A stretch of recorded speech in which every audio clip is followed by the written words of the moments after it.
From the moment he declared his candidacy for Congress, Santos leveraged his campaign for his own enrichment and financial benefit. He did this by targeting specific supporters and constituents. He saw them as easy marks, and he made them victims of his fraud. So a short time ago in the courthouse behind me, former Congressman George Santos was sentenced to just over 7 years in federal prison.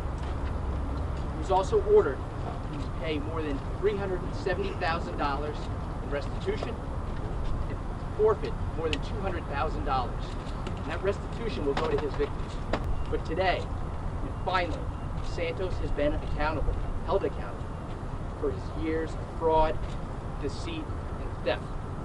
He's going to federal prison, and he's going to be punished for his staggering fraud, the abuses he put on our electoral process, for mocking our democratic institutions, and most importantly, for betraying and defrauding his supporters, his voters, his donors, federal agencies, state agencies.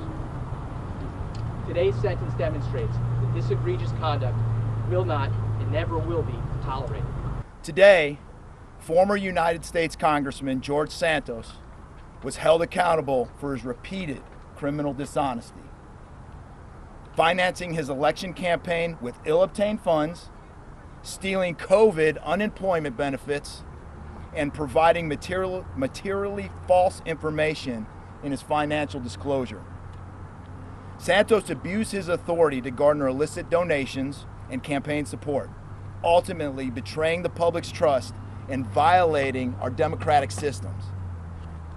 May today's sentencing emphasize the FBI's continued commitment to dismantling any fraudulent scheme designed to unlawfully benefit those in positions of power. This type of financial fraud is not a victimless crime. The American people, his constituents, his co-members in Congress, as well as his supporters and donors, are all victims in this case. These are individuals that place their trust in Santos to not only represent them, but to utilize their donations in accordance with the law. Santos instead used these donations for his own personal enrichment.